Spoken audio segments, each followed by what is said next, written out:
Well, Agatha all along had a fourth episode. So after escaping the haunted house that was testing them with their guilt about their pasts and stuff like that, they walk along the road. Oh yeah, and they got to deal with Sharon being dead. So she gets replaced by Aubrey Plaza's character,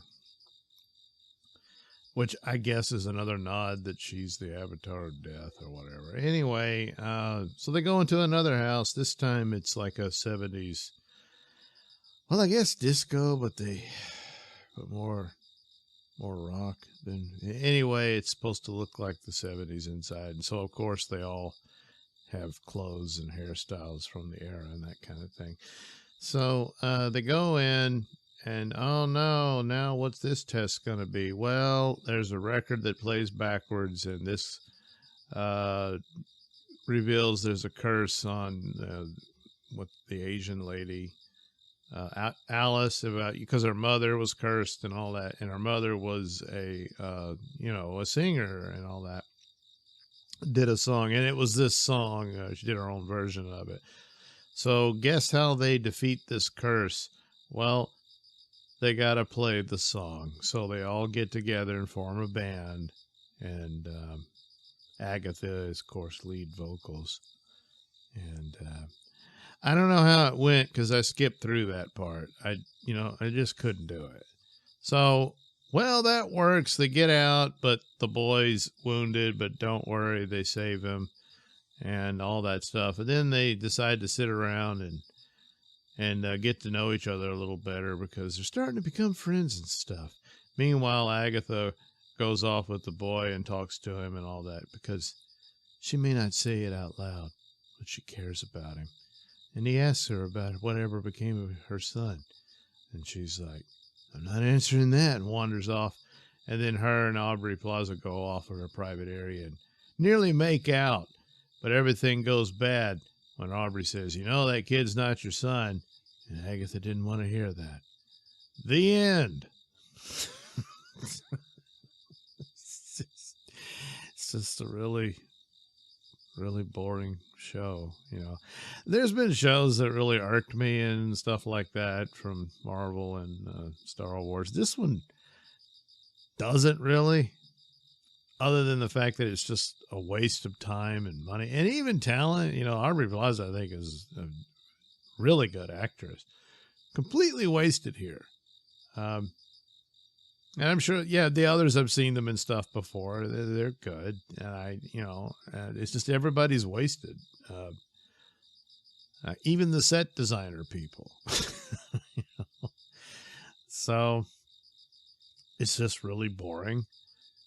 And, I guess they're going to come out of it with Agatha having her powers back, but then we'll reveal that Aubrey is the specter of death.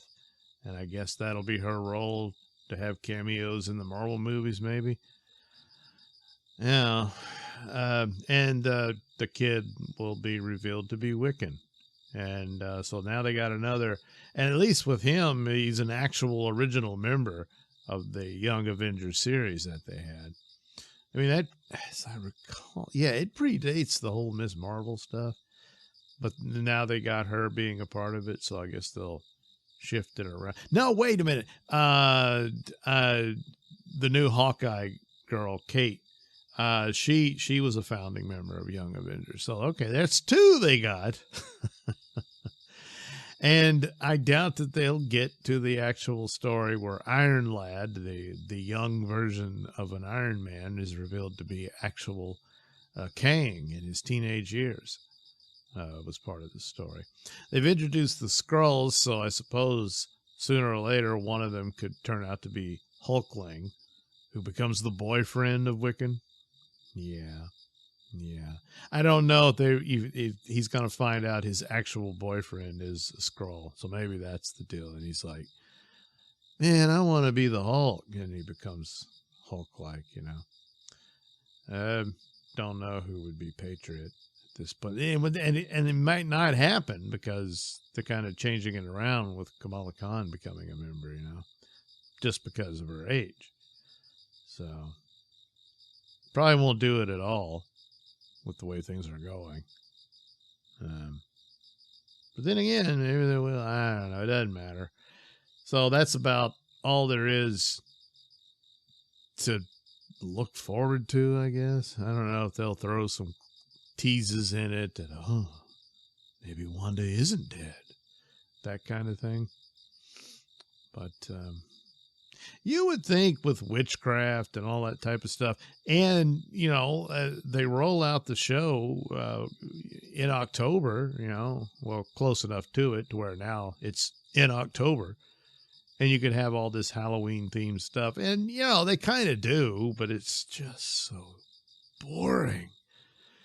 And again, the jokes are flat and don't land. And it's just, I kind of just feel sorry for it at this point. Sometimes that happens. But, boy, I'm just trying to think of something else to say about this, but I just can't. I'm not even, there's no way I'm going to get 10 minutes out of this. So once again, the Penguin, of course, is what DC offers on their, streaming shows that are offshoots of their movies.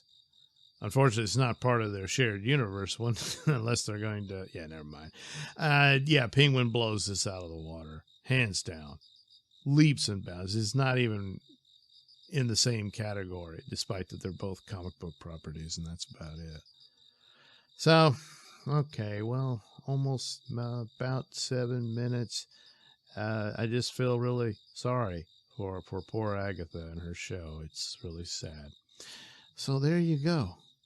Agatha all along. Agatha all wrong.